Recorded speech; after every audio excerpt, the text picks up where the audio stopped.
আসসালামু আলাইকুম রহমতুল্লাহ। প্রিয় সুদী, কাছে দূরে দেশে প্রবাসী যে যেখান থেকে দেখছেন, আপনাদের সকলকে আমার আজকের আলোচনায় স্বাগত। আজকে আমি প্রাসঙ্গিক একটি বিষয় নিয়ে আপনাদের সামনে উপস্থিত হয়েছি। বিষয়টি হচ্ছে গত কয়েকদিন আগেই আমরা দেখেছি অনলাইনের মাধ্যমে, ফেসবুকে এবং অন্যান্য আদার্স মাধ্যমে যে কতিপয় 6 জন যুবককে গ্রেপ্তার করা হয়েছে। মূলত তারা ছিল মার্শাল আর্টের প্রশিক্ষক এবং শিক্ষার্থী, এবং তাদের সাথে জঙ্গি সম্পৃক্ততা এইরকম একটা সন্দেহে বা তাদেরকে জঙ্গি সন্দেহে মূলত গ্রেফতার করা হয়।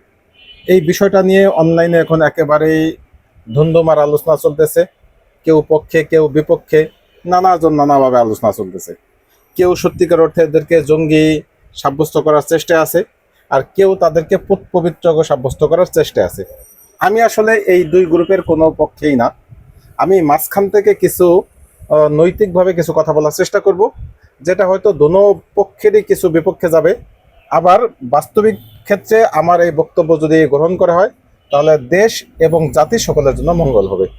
আমরা শুরুতে বিডি নিউজ 24-এর একটি যদি আপনাদেরকে দেখাই প্রতিবেদন। এখানে তারা একটা নিউজ করেছে। এখানে গাজওয়াতুল হিন্দের প্রস্তুতি হিসেবে বোমার চর্চা করছিলেন সাবির। এই সাবিরকে মূলত গ্রেফতার করা হয়েছে। পরবর্তীতে তার আগে আরো কয়েকজনকে গ্রেফতার করা হয়। সর্বমোট 6 জনকে গ্রেফতার করা হয়েছে। এখানে একটা দীর্ঘ একটি প্রতিবেদন আছে। এই প্রতিবেদনটা আমি পড়বো। তার আগে আমি একটু দেখাইতে চাই আসলে এই ধরনের জঙ্গি আসলে উৎপাদন হয় কিভাবে।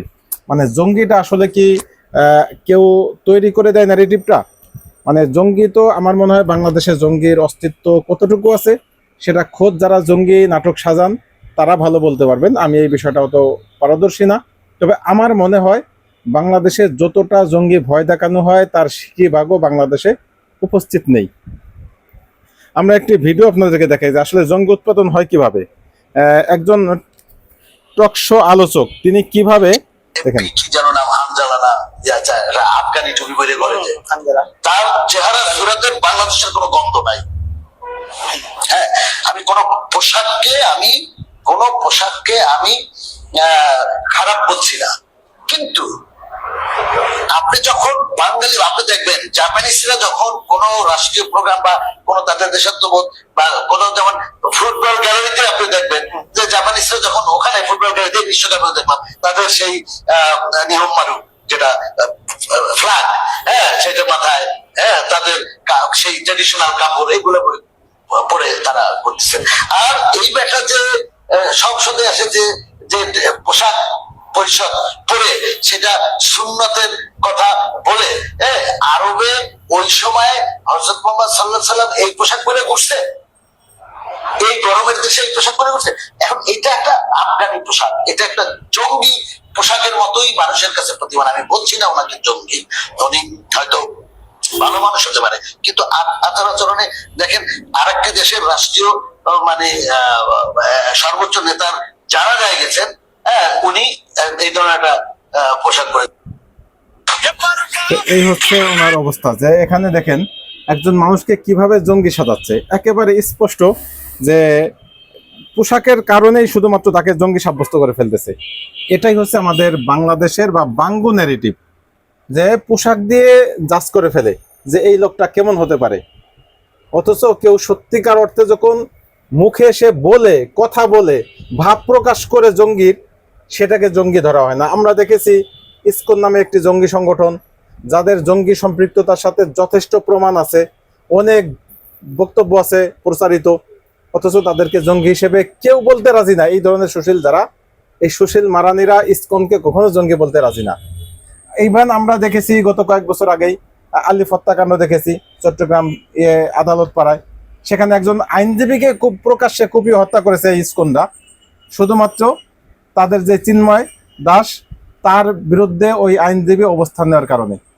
ভাবা যায় বাংলাদেশের মতো একটি জায়গায় যেখানে হিন্দুদেরকে নাকি মাইনরিটি বলা হয়, যদিও আমি মাইনরিটি মেজরিটি এই থিমে আমি আগাই না, এটা আমি কখনো মূল্যায়নও করতে চাই না। প্রত্যেকটা মানুষ বাংলাদেশের নাগরিক, সেই অর্থে সকলের অধিকার রয়েছে। কিন্তু সেখানে যখন ধর্মীয় পরিচয়ে কারো বিরুদ্ধে কেউ অবস্থান নেয়, তখন এই ধর্মীয় পরিচয়টাই সামনে আসে। যেহেতু চিন্ময় তিনি ইসকনের একজন সদস্য, ইসকনের একজন নেতা, এবং তার বিপক্ষে দাঁড়ানোতে একজন মুসলিম আইনজীবীকে হত্যা করা হয়, সেই জায়গায় সেই বিষয়টা সেভাবেই আমাদের বুঝতে হবে। তো সেই ক্ষেত্রে আমরা দেখি যে ইসকনকে কখনোই এই ধরনের সুশীল মারানিরা জঙ্গি বলেন না। ইভেন কয়েকদিন আগে আমরা দেখেছি চৈতালি নামে একজন আইনজীবী আছেন, যাকে শিক্ষাগত যোগ্যতা সম্পর্কে আমার জানা নাই, তিনি কোথা থেকে ডিগ্রি নিয়েছেন বা কোথায় পড়ালেখা করেছেন, তার একাডেমিক ব্যাকগ্রাউন্ড কি, কিন্তু তার কথাবার্তায় যতটুকু মনে হয় তিনি জ্ঞান গরিমা আছে কিনা আমার সন্দেহ। তিনি বাংলাদেশের থেকে মিথ্যাচার করে যাচ্ছেন একের পর এক। তিনি শেখ হাসিনার পক্ষে দালালি করছেন, শেখ হাসিনার পক্ষে কথা বলছেন, জুলাইয়ের বিপক্ষে অবস্থান নিয়েছেন, হাদিকে সন্ত্রাসী বলছেন, হাদি এবং যত সমন্বয়ক ছিল তাদের কারো পিঠে চামড়া থাকবে না বলছেন। ইউনূস সাহেব যখন ফ্রান্সে গিয়েছিল বলছে সে পালিয়ে গিয়েছে, এখন যেন কোনো সমন্বয়করা পালিয়ে যেতে না পারে, এই বিষয়টাও তিনি সামনে এনেছেন। সর্বশেষ তিনি বলেছেন তাদেরকে নাকি উস্কানি দিলে তারা আলাদা একটা প্রদেশ করে ফেলবে, বাংলাদেশ থেকে ভিন্ন একটি জায়গা তারা করে ফেলবে, বাংলাদেশের মানচিত্র থেকে আলাদা একটা ভূখণ্ড তারা করে ফেলবে। এই ধরনের বক্তব্য দেওয়ার পরেও দেখবেন আমাদের মাননীয় স্বরাষ্ট্রমন্ত্রীর কাছে যখন এই বিষয়টা তুলে ধরা হয়, সাংবাদিকরা যখন তাকে প্রশ্ন করেন, তিনি বলেছেন না, এটা আমি খারাপ কিছু দেখি না, এটা স্লিপ অফ টাং হতে পারে। মানে এইখানে যত ব্যাখ্যা আসে, অথচ যদি আপনার দাড়ি থাকে, মাথায় টুপি বা পাগড়ি থাকে, বাস আপনার কোনো অপরাধ নিয়ে আর কোনো করা লাগবে না, অনুসন্ধান করা লাগবে না। আপনাকে ডিটেনশনের নামে, অবৈধ আইনের নামে 3 মাস আপনাকে অটোমেটিক বন্দি রাখতে পারবে। কেন বলছি? কারণ আমরা জানি ইন্টারিমের সময়, ইন্টারিমের শেষের দিকে আমাদের আরেকজন আলেম, যাকে আমি আগের থেকে চিনি না, এখন অব্দি তার সাথে আমার কখনো দেখা হয়নি, আতাউর রহমান বিক্রমপুরী নাম, তার কয়েকটা ভিডিও দেখেছি আমি। গাজীপুরে একটি ঘটনার সাথে তিনি জড়িত, একটা মেয়ে, বাচ্চা মেয়ে ধর্ষণের শিকার হয়েছিল হিন্দু কর্তৃক। সেই জায়গায় এই বাচ্চা মেয়েকে মানে অ্যাডাল্ট দেখানো হয়েছে, প্রেমের সম্পর্ক দেখানো হয়েছে, কিন্তু এর মোকাবেলায় যদি কোনো মুসলিম কর্তৃক কোনো হিন্দু নারী ধর্ষিত হয়, তখন কিন্তু সেটাকে আর প্রেম বা এই ধরনের কোনো কথা বলবে না। এটাই হচ্ছে বাস্তবতা। তো সেই জায়গায় দেখেছিলাম অ্যাক্টিভলি তিনি সেই মেয়ের পক্ষে দাঁড়িয়েছিলেন, মামলায় যেন সহায়তা করা যায়।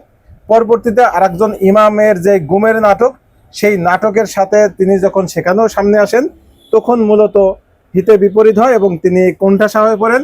এক পর্যায়ে যখন সেই নাটকটা প্রকাশ্যে চলে আসে যে আসলে সেটা নাটক ছিল, ইমাম সাহেবের গুমে যাওয়াটা বা আত্মগোপনে যাওয়াটা, তখন এই যত দোষ এই বিক্রমপুরের উপরে আসে এবং বিক্রমপুরীকে 3 মাসের একটি ডিটেনশনমূলক আদেশ দেওয়া হয়।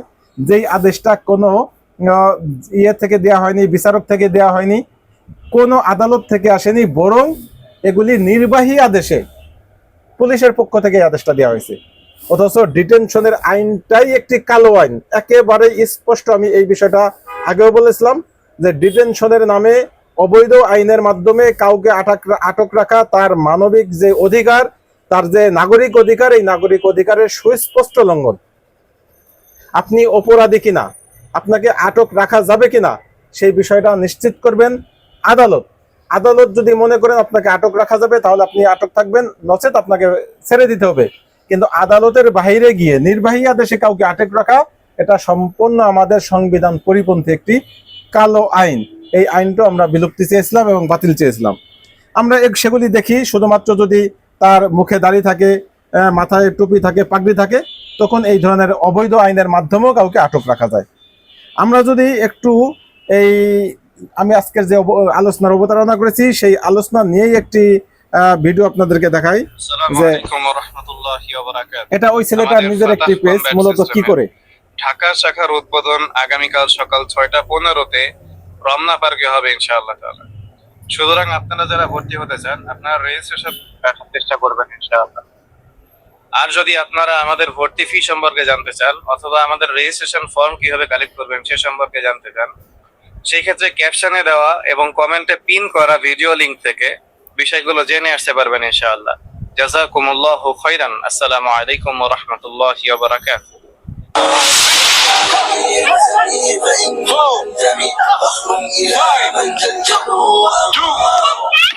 حمزة والمثنى والأولى لدين إلهنا الذين إذا تعدى زمرا ويحكم أسمع الإصرار لله قد فعنا نفوسا عنا এই হচ্ছে ছেলেটির কার্যক্রম। মূলত তারা যে কাজটা করে থাকেন, তারা ওই মানুষকে মার্শাল আর্ট শেখান এবং মার্শাল আর্টের মাধ্যমে যে আত্মরক্ষা আমাদের বাংলাদেশে বহুল প্রচলিত একটি বিষয়, যে মার্শাল আর্টের মাধ্যমে আত্মরক্ষাও যেমন হয়, শারীরিক চর্চাটাও হয়, অর্থাৎ শরীরকে সুঠাম রাখা, শরীরকে সুস্থ রাখা, এই জন্য মানুষ মার্শাল আর্ট শিখে। অর্থাৎ মার্শাল আর্ট শেখার দুটো কারণ থাকে, একটা হচ্ছে নিজেকে আত্মরক্ষা আর একটা নিজেকে সুস্থ রাখা। তো এই কারণে বাংলাদেশে কিন্তু ব্যাপক আকারে এই মার্শাল আর্ট চলতেছে। এই মার্শাল আর্ট শিখতে কোনো বাধা নিষেধ নাই, বরং সরকারের পক্ষ থেকে আরো উৎসাহ দেওয়া হয়, প্রত্যেকটা স্কুলে যেন মার্শাল আর্ট শেখানো হয় সেই বিষয়টাও সরকারের পক্ষ থেকে অনেক সময় বলা হয়েছে, বিভিন্ন দায়িত্বশীল নেতারাও বলে থাকেন। কিন্তু এই মার্শাল আর্ট যদি কোনো দাড়ি টুপিওয়ালারা শেখান তাহলেই বাস, এটা জঙ্গি হয়ে যায়। এই জঙ্গি খেলাটা, এটা আসলে আমাদেরকে কবে বাংলাদেশ মুক্তি পাবে সেটাই আমার প্রশ্ন। এখন যদি সত্যিকার অর্থে কেউ জঙ্গির সাথে সম্পৃক্ত থাকে, সেটার জন্য মার্শাল আর্ট কলুষিত করা যাবে না, সে শাস্তি পাবে, তাকে জবাবদিহিতার আওতায় আনতে হবে, আইনের আওতায় আনতে হবে, তাতে আমার কোনো সন্দেহ নেই বা কোনো প্রশ্নও নেই। একজন জঙ্গি একটি দেশে থাকতে পারে না। কিন্তু আপনি যদি শুধুমাত্র দাঁড়িয়ে আছে এবং আপনি মার্শাল আর্ট শেখাচ্ছেন, আপনাকে সন্দেহের বশবর্তী হয়ে জেলে যেতে হয়, এটা আসলে একটি দুঃখজনক এবং এটা বাংলাদেশে অনেকটাই একপেশে নিয়ম। অর্থাৎ এক গ্রুপের জন্য এক ধরনের আইন, ঠিক দাড়ি টুপি থাকলে তাদের জন্য ভিন্ন আইন। অর্থাৎ এখানে আপনি কোনোভাবেই সমতা বা ন্যায্যতা এটা নিশ্চিত করা যায় না, কারণ আপনি দাড়ি টুপির কারণে আপনি পিছিয়ে যাচ্ছেন, আপনার সাথে বিমাতা স্বরূপ আচরণ করা হচ্ছে, এবং এই দাড়ি টুপি থাকার কারণে আপনি আত্মরক্ষার যেই আপনার অধিকার, সেই অধিকার থেকে আপনাকে বঞ্চিত করা হবে। এটা নিশ্চয়ই আমরা কামনা করি না। এজন্য যদি জঙ্গি সত্যিকার অর্থে জঙ্গির সাথে কারো রিলেশন থাকে, কারো কানেক্টিভিটি থাকে এবং সেই সন্দেহটা আপনাদের থাকে, তাহলে বাংলাদেশে তো অনেক মিডিয়া, আপনি স্পেসিফিক দু একটা মিডিয়ার সাথে কথা বলে তাদেরকে এর পিছনে লাগিয়ে দিন এবং তাদের উৎসটা খুঁজেন, যে আসলে সত্যিকার অর্থে তারা কোথায় কি করতেছে, কিভাবে করতেছে, টাকা কোত্থেকে পাচ্ছে এবং তাদের সাথে কারা কারা কানেক্টেড, এই বিষয়টা আপনি মিডিয়া থেকে জানতে পারবেন। দ্বিতীয়ত, বাংলাদেশের গোয়েন্দা ডিপার্টমেন্ট অত্যন্ত মজবুত। তো এই ধরনের 4-5-6টা ছেলে তারা জঙ্গি অ্যাক্টিভিটি করবে বাংলাদেশে, আর গোয়েন্দারা সেটা ধরতে পারবে না, এটা আমি বিশ্বাস করি না। গোয়েন্দারা যদি চায় যে এই ছেলেগুলিকে গ্রেফতার না করেই 1 মাস তাদের পিছনে শ্রম দেয়, তাদের একেবারে নারী নক্ষত্র সবকিছু বের করে আনা সম্ভব, তাহলে এই দাড়ি টুপির কারণে তাদেরকে গ্রেফতার হয়েছে এই বক্তব্যটা সামনে আনা যেত না। যেহেতু এখানে অনলাইনে আসতেছে যে এক পক্ষ বলতেছে শুধুমাত্র দাড়ি টুপির কারণে তাদের কোনো জঙ্গি সম্পৃক্ততা নেই, তাদেরকে গ্রেফতার করা হয়েছে, যদি আমি কথাটা একবারও বলিনি। আর এক পক্ষ বলতেছে যে দাড়ি টুপি আছে, তারা জঙ্গি, অবশ্যই তাদের জঙ্গি রিলেশন আছে বা জঙ্গি অ্যাক্টিভিটি তাদের পাওয়া গেছে। এই দুইটার মাঝখানে আমি বলছি যে শুধুমাত্র দাড়ি টুপির কারণেই কাউকে সন্দেহ করা যাবে না, এটা একেবারেই বৈষম্য। 24 পরবর্তী সময়ে এসে আমরা এই বৈষম্য চাই না। আমরা এরকম জঙ্গি নাটক আর কখনোই মঞ্চাস্ত সেটাও চাই না। আমরা ইতিপূর্বে দেখেছি প্রথম আলো এবং আরো বেশ কয়েকটা পত্রিকা, তারা স্পষ্টভাবে, যেমন কালবেলা আছে, আরো কয়েকটা পত্রিকা আছে, ডেইলি স্টার আছে, এরা স্পষ্টভাবে এই জঙ্গি নাটক উৎপাদন করত এবং এই জঙ্গি নাটকের মাধ্যমে হাজার হাজার পরিবারকে নিঃস্ব করেছে, তাদের সম্পদ বলতে যা ছিল সব ধ্বংস করে দিয়েছে, তাদের ফ্যামিলি একেবারে নিঃস্ব করে দিয়েছে এবং সর্বশান্ত করে তারপরে অনেকে মুক্তি পেয়েছে, অনেকে অভ্যন্তরেই মারা গিয়েছে, কেউ এখনো জেলে বন্দী আছে। এই অবস্থার আমরা বিলুপ্তি চেয়েছি, যে 24 পরবর্তী সময় এসে যেন এইভাবে কাউকে টর্চারের শিকার হতে না হয়, কাউকে বৈষম্যের শিকার হতে না হয়। সর্বশেষ আমি যদি এই প্রতিবেদনটা একটু আপনাদের সামনে পড়ে শোনাতে চাই, তাহলে বিষয়টা স্পষ্ট হবে। যে সুদীর্ঘ একটি এখানে ANSNBD24.com, মূলত এখানে এই পুরো প্রতিবেদনটা এসেছে। জুলকার নাইন সায়ের নামে একজন সাংবাদিক রয়েছেন, যাকে অনেকে কচুখেতি বলে থাকেন, তার কারণেই এই ধরনের কর্মকাণ্ড ঘটেছে। আমি যদি একটু পড়ি, গাজাতুল হিন্দের প্রস্তুতি হিসেবে বোমা চর্চা করছিলেন সাবির। ফাতা কমব্যাট সিস্টেম, এই ফাতা কমব্যাট সিস্টেম হচ্ছে মূলত তারা যেই মার্শাল আর্ট প্রশিক্ষণ দিয়ে থাকে, সেই প্রশিক্ষণের স্কুল বা সেই নাম, অফিসের নাম। এর শাহ আমানত ফাতা কমব্যাট সিস্টেমের শাহ আমানত সাবির উগ্রবাদে জড়িয়েছেন বলে 3 দিনের জিজ্ঞাসাবাদে ধারণা হয়েছে তদন্তকারীদের। অর্থাৎ এখন অবধি তদন্তকারীরা নিশ্চিত হতে পারেননি, শুধুমাত্র ধারণা করেছেন। এবং এই ধারণা করার বিষয়ে তার যখন ছাত্র গ্রেপ্তার হয়, সেই ছাত্রদেরকে উনি ছাড়িয়ে নিতে গিয়েছিলেন থানায়, এবং তাকে বলা হয়েছিল যে আপনাকে গ্রেফতার করা হবে না, আপনার ছাত্ররা অনেক প্রশ্নের উত্তর দিতে পারতেছে না, আপনি এসে সেই প্রশ্নের উত্তরগুলি খোলাসা করেন। তিনি সেভাবেই গিয়েছেন, কিন্তু যাওয়ার পরে তাকে গ্রেফতার দেখানো হয়েছে। এরপরে 7 দিনের রিমান্ড চেয়েছিল পুলিশ, পরবর্তীতে 7 দিনে না দিয়ে 3 দিনের রিমান্ড দেয়, এবং রিমান্ড শেষে গিয়েও এখন অবধি সেটা তারা নিশ্চিত হতে পারেননি যে এদের সাথে কোনো ধরনের বিদেশি কোনো জঙ্গি সংগঠনের বা জিহাদি সংগঠনের কোনো সম্পর্ক রয়েছে, অথবা এরা কোনো জঙ্গি কার্যক্রমের সাথে সম্পৃক্ত, এই বিষয়টা এখনো তারা নিশ্চিত হতে পারেননি। বরং তাদের সন্দেহ হয়েছে। এখন এই 3 দিনের পরে গিয়ে তারা বলেছেন তাদের সন্দেহ হয়েছে। এবং বছরে যে বিষয়টা দেখা গিয়েছে যে ওই ছেলেটা যে থানায় গিয়েছেন, তার কাছে একটা মোবাইল ছিল। ওই মোবাইলের ভিতরে একটি ভিডিও ছিল, যেটা 2024-এর পরবর্তী কোনো একটা সময় কোনো একটা এলাকায় তিনি একটা ককটেল ফুটিয়েছিলেন, যেটা তখন সাউন্ড হয়নি। এই সংবাদের ভিতরে আছে যে ওই সময় সেটা ওরকম সাউন্ড হয়নি। পরবর্তীতে তিনি এআই দিয়ে সাউন্ড সিস্টেম সেখানে অ্যাড করেছেন এবং সেটা তিনি রেখেছেন তার মোবাইলে। এইটা জুলকারনাইন সাহেব শেয়ার করে 1 মিনিট সামথিং এর একটি ভিডিও, বাস একেবারে তছনছ করে ফেলতেছেন যে এই ছেলেগুলি অবশ্যই জঙ্গি। জুলকারনাইন সাহেব বলতেছেন নিশ্চিত রূপে এরা জঙ্গি, আর পুলিশ প্রশাসন তারা রিমান্ড শেষেও তারা এখনো নিশ্চিত হতে পারেননি যে এরা জঙ্গি, বা কোনো তথ্য উদ্ঘাটন করতে পারেননি। এই হচ্ছে আমাদের বাংলাদেশের বর্তমান অবস্থা। আমি দীর্ঘ আকারে আর এই প্রতিবেদনটা পড়ব না, আপনারা দেখে নিতে পারেন, এবং অন্যান্য পত্রিকাতেও আছে প্রতিবেদনটা, আপনারা যে কেউ চাইলেই পড়ে নিতে পারবেন। আমি আমার ভিডিও লম্বা করতে চাচ্ছি না, ভিডিও সংক্ষেপ করানোর কারণে শুধু এতটুকুই বলতে চাচ্ছি যে এই ছেলেগুলি অবশ্যই ইনজাস্টিসের শিকার হচ্ছেন, কারণ তারা সন্দেহের বশবর্তী হয়ে শুধুমাত্র দাড়ি থাকার কারণে, লম্বা চুল থাকার কারণে তাদেরকে গ্রেফতার করা হয়েছে।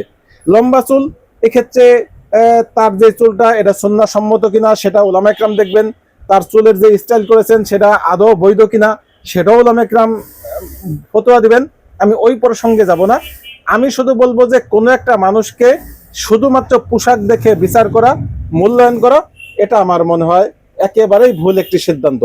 আমরা রাস্তায় বিভিন্ন মেয়েদেরকে বিভিন্নভাবে চলাফেরা করতে দেখি, এইভাবে চলাফেরা করে দেখে যদি কেউ তাকে কটু বাক্য বলেন সেটারও যেমন আমরা নিন্দা করি, ঠিক কেউ ইসলামী বা ধর্মীয় পোশাক পরবেন সেটা দেখে কেউ কটাক্ষ করবে, নেতিবাচক কথা বলবে, আমরা সেটারও বিরোধিতা করি। আমরা প্রথমেই যে ভিডিওটি আমি দেখিয়েছি যে কিভাবে জঙ্গি ন্যারেটিভ তৈরি করা হয়, আমাদের বর্তমান প্রজন্মের একজন আইডল বলতে পারেন আলেমদের, এবং তিনি একজন সংসদ সদস্য পীরজাদা হানজালা, যিনি আমাদের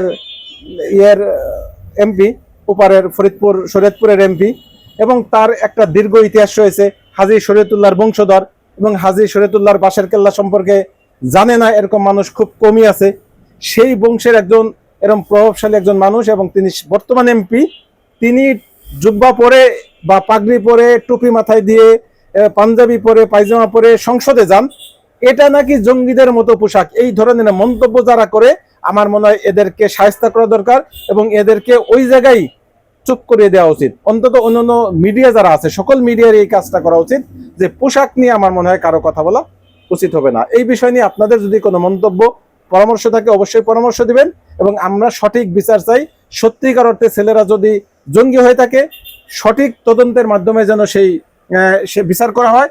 যদি তারা জঙ্গি না হয়, অনতিবিলম্ব তাদেরকে যেন মুক্তি দেওয়া হয়, এবং তাদের এই মামলা থেকে যেন অব্যাহতি দেওয়া হয়, সেই প্রত্যাশা রেখেই, এবং ভবিষ্যতে যেন কোনো জঙ্গি ন্যারেটিভ তৈরি না করা হয়, জঙ্গি নাটক সৃষ্টি না করা হয়, সেই আহ্বান রেখে আজকের মতো ভিডিওটি শেষ করছি। ভালো থাকবেন, আল্লাহ হাফেজ, আসসালামু আলাইকুম রহমতুল্লাহ।